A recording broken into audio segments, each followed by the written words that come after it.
Yes, I got a haircut. What's up guys, it's Lolly Lord and welcome to my first of many Help Wanted 2 theories. I have been working on a lot of Help Wanted 2 theories. I literally have 3 tabs open of just theory documents, and I'm going to be going over probably the easiest one, or one of the easiest ones, the ending breakdown. I'm going to be breaking down the 2 endings that we have. I think there's only 2. I don't think there are going to be any more discovered because it's been a little while since it came out. So I'm going to just break them down, talk about what happens in them, and yeah. I just want to say a couple things. First, obviously, major spoilers. I'm literally going over the ending. And second, these are my opinions, my theories. I'm theorizing on what could theoretically happen in this theory of a video game. It is not at all what is factual. Go ask Stillwell and Scott about that one. So the first one we're going to talk about is the main ending. So let me just keep you up to speed. Let me recap.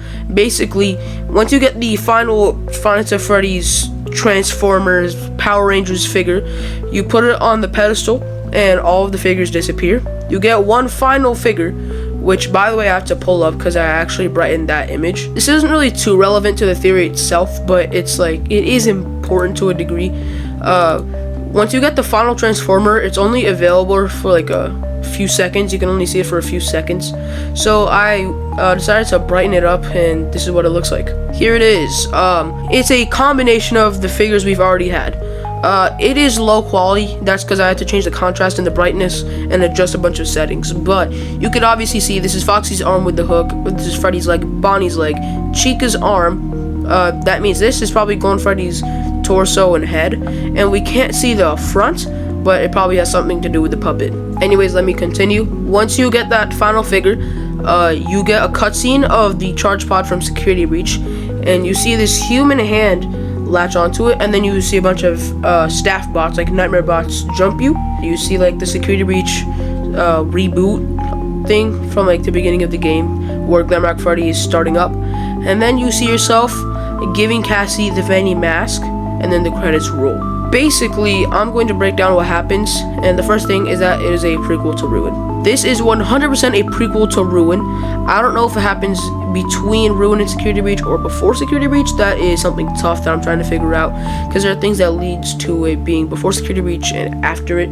So I will most likely make a video about timeline placement at some point, but it is 100% a prequel to Ruin, and I'll talk about that later. The easiest things, basically the whole ending, is you get jumped by the staff bots and you turn into one, because if you remember in Ruin, when you give Cassie, like when Maskbot gives you the Vanny mask, it is like a staff bot, and you're giving Cassie the Vanny mask, so like it's not rocket science here. Plus, in like the PlayStation blog posts and Stillwell blog posts, it said that you were the last employee left and everyone else was staff bots, so you're the last human.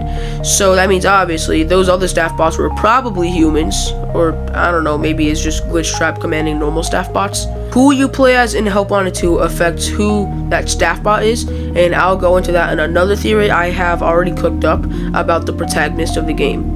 And it's kind of obvious, but I'm not gonna say it just in case, because there is a debate going on about it. Now we get to the meaty one, the secret second Princess Quest ending. This Princess Quest ending is so long, and there's so much symbolism in it that I have to go over. So here we go. I'm going to do a very brief recap because there's just so much that happens. You unlock the Princess Quest 4 machine. You play through it. I don't know what happens. Well, I do know. I'm just not going to say it. The princess shows up in the room that you're playing the arcade machine in, slices you, and then you can grab the sword and play Princess Quest 4 yourself. And then you see the red old dude. You give him the Vanny mask and he gives you the Spring Bonnie plushie. You go into a situation elevator, then you go inside of a claw machine, and then you give Moon the plushie, and then he gives it to Vanny. Vanny summons Glitch Trap and kills him. There's a lot to go over in this, but I can break it down into a few really simple things. A lot of it I'm gonna have to go over in the protagonist theory, but like a lot of the important stuff is here. Obviously, we get sucked into Princess Quest 4. So Vanessa was sucked into Princess Quest 1 way back in Help Wanted, and then like in Princess Quest 3 she gets set free, and that's one of the things about timeline placement that's confusing me, but I'm not gonna get into that. We get sucked into the game because we are in the game. We get the sword, we play the game, like we're sucked into the arcade cabinet. It's not just an arcade game. is real life. We get in a claw machine. At the very end, we're not in some random chamber. We're just in a claw machine, and Vanny is playing a claw machine. You can see because of all the plushies around us. Moon is like on a little string, like in Security Breach, and I think Ruin. And he acts as like the crane, the claw. And you even give him a plushie, which is what she wanted.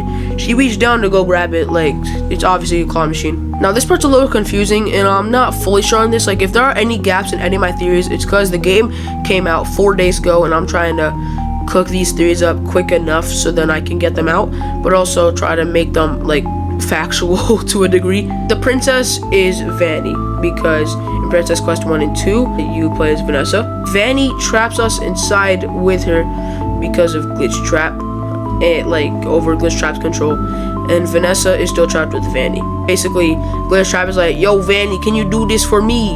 And Vanny is like, okay, and then grabs Cassie's dad. Now this could be wrong because this is Princess Quest 4, which means it takes place after 3, and this could get confusing because of Security Breach placement. Again, that's really complicated, so maybe that isn't correct. I'm a little on that one. Now for the big thing.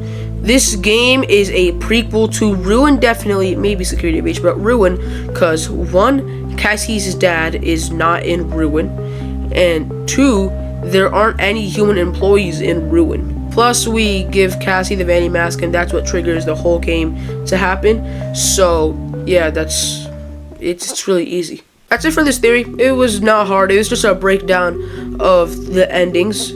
So, it's a short one. My other ones might be a little lengthier. A lot of my Ruin theories were short. It's just because they weren't that hard. Ruin wasn't hard to theorize about.